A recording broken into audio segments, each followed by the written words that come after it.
Now,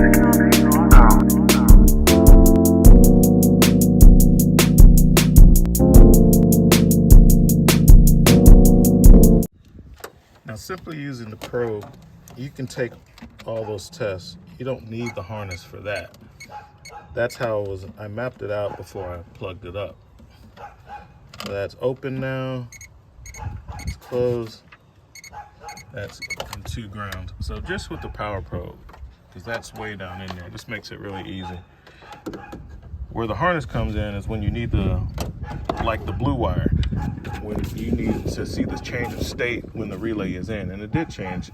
It went to ground, but I need my second hot. So now I got to start tracing down fuses and see where I'm losing my 12 volts, because it's definitely not making it to the purple wire that goes to the starter. All right, so using the harness made it really easy and quick to map this out. Remove the relay for the starter, map it out using my colors, and then take my test and measurements. So on my yellow wire, so I determined that my yellow wire right now with the key in the run position is red. That's power coming from the ECU, and that should turn into a ground when you crank the vehicle. It's not doing that. That's my problem. I'm not getting a signal from the ECU. The red wire is my ignition. That goes out as soon as I take the key out. My brown right here, that is constant, always power. And then, and then my blue is a ground, and that ground is being felt through the starter. So once the switch is made and the power is sent across the relay, that will become hot. So basically my my blue and my yellow would switch states when the vehicle is being cranked. It's not doing that. That's as far as I can go with it. You know, if the PCM or the ECU is not grounding that circuit, as far as me in the field, just with my general knowledge and a little scan tool, that's I can't go any further. I don't have the schematics. I don't have the all data out here for this, so I can't trace the lines to see what's what. But just from what I know, everything is operating correctly. Unfortunately, because I would have thought it was a fuse or something, but everything is operating correctly until it's time for the engine computer to take that positive and turn it into a ground, and it's not doing that. It's never grounding the circuit. So that's gonna be as far as I go with it. You know, the starter is working. I manually started the starter by applying the 12 volts to the I disconnected the solenoid lead that comes from this, and I put my own wire on it, send 12 volts, and the engine started over. It didn't crank. I mean, this thing's been sitting here for 5 years and it's full of gas and it's probably bad, but at least it cranked, but it didn't start. So it cranked strong. I let it go for about 5-10 seconds, and then I shut it off. So that's what we got on this one, guys. The harness did work. It would have been very difficult for me to find this out without having this. I will recommend getting the proper tool, because it fits in there better and it's faster than fooling with these wires. So I will order the proper kit. That's something I think I'd like to have. So that's what I got, guys. And there's my little chart. So, all right, guys. So at the end of the day, on that Chevy Express 4500, which is a Class C motorhome on that Chevy chassis, the Leprechaun.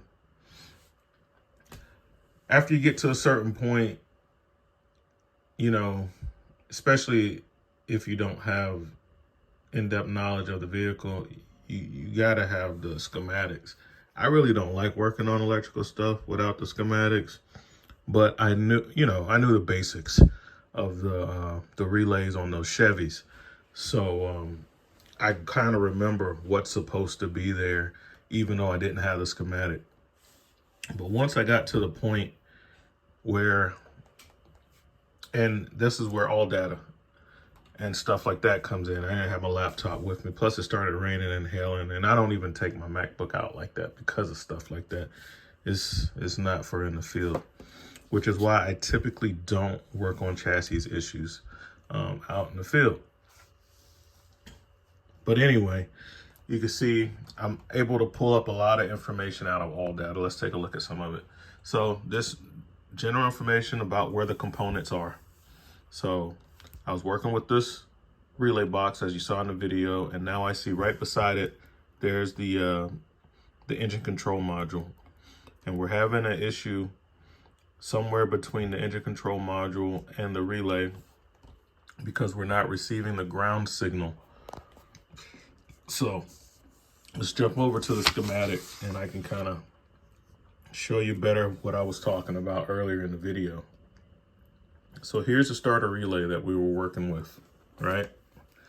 And let's trace out the stuff. So I was telling you, like, one of them should always have power on it, constant power. So as we follow this pin 30 on that relay, you'll see that it comes over to the battery. Okay, so we had that. You see that, and then one pin goes directly to the PCM, okay? Another one goes directly to the starter motor. That's gonna be the, on this vehicle, it's the purple wire that goes, it's the 12-volt input to the solenoid that throws that switch, kicks out the Bendix, and at the same time latches like an internal relay that allows the power to go from the battery post side of the starter to the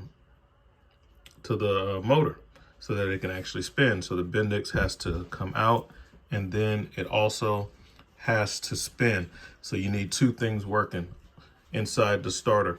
You need the Bendix to shoot out, and you also need the motor to spin the shaft so that it can turn the flywheel. All right. So that's two pins. So this one is the one that was showing up as an open, because as you can see, it's just a line that goes directly to the starter motor. It shows up actually as a ground because it can sense the ground through the motor because electricity flows in a circle. So it shows up on the power probe as a ground, but it is an open circuit. When I took the harness off the starter and tested it, it shows up as an open, okay? Because it's no longer connected to the starter. And then 86, we see we have that going down to ground. So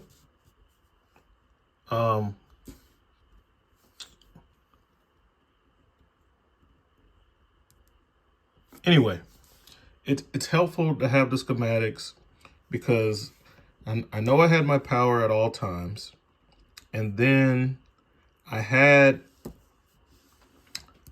my ignition. So when the key was in and turned to run, I had 12 volts on a separate pin.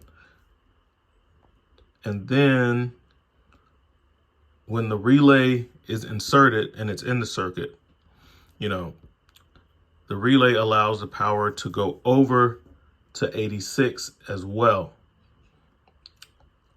So the line that goes to the PCM becomes hot, and we're doing this testing. That's the whole purpose of making the harness, is so you can do this testing while the relay is in play. So while the relay was in play, this line and this pin was hot, and the PCM has to ground that connection. See, it's open, normally open.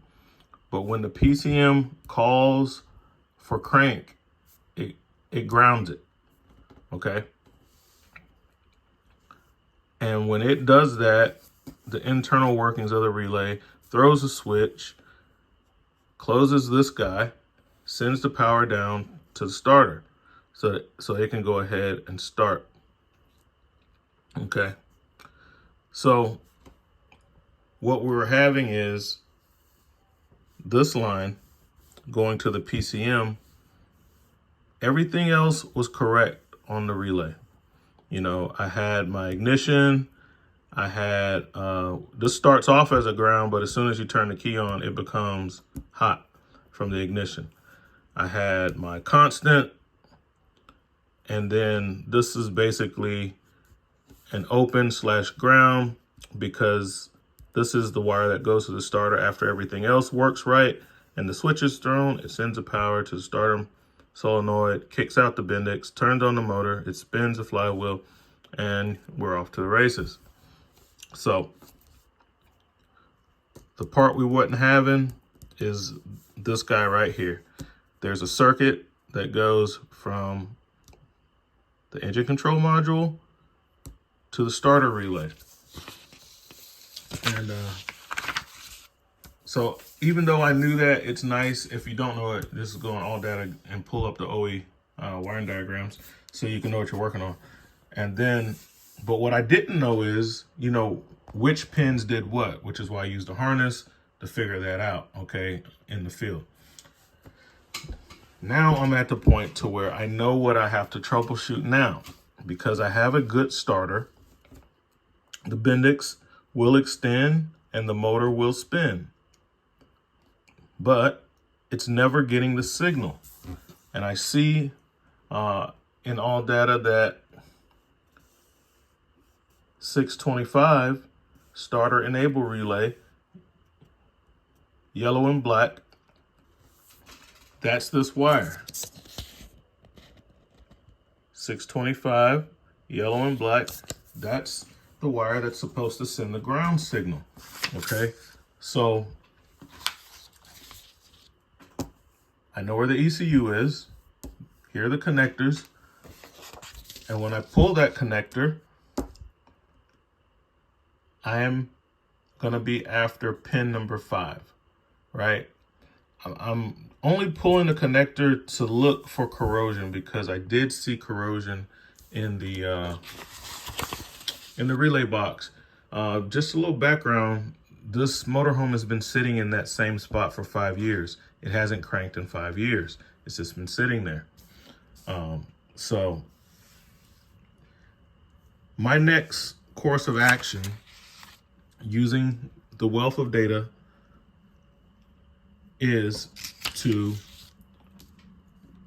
I need to verify that I have, for one, when the key is turned to crank, I need to know that on this pin number 5, the yellow and black wire coming from this harness on this module, I need to know if the PCM is sending a signal to ground that circuit.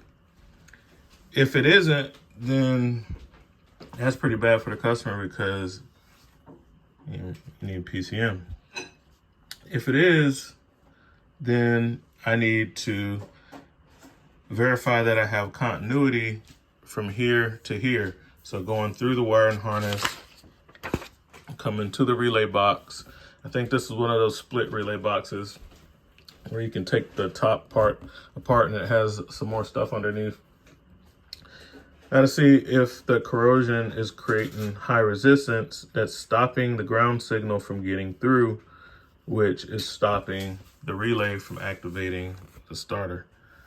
So that's kind of what it takes to work on stuff these days. I did hook my scan tool up. You might have saw in the video that I had my scan tool out. The Icon had no problem. The T8 had no problem scanning that truck, that 4500. And it did have in the active test an option for starter relay enable. So I am able from the scan tool to send that signal to activate that ground. And, so that's where I'm at on that. And I'll be, because I can't crank it and do the testing at the same time. So I need to use the scan tool to simulate the crank command so that I can look on my meter to see what's going on. Am I getting my ground? Am I not getting my ground? Do I have a problem with my ECM, or do I have a simple wiring issue from the ECM to the relay? So that's where we're at on that, guys. I did have to come home and, get on my computer and look this stuff up. It's really the only way I know how to do it, which is why I don't like working on chassis stuff in the field. I can do it. I don't like doing it because it's a different set of tools, and I like having my laptop in a controlled environment. All right, guys, that's what we got. Our Retech Pro out.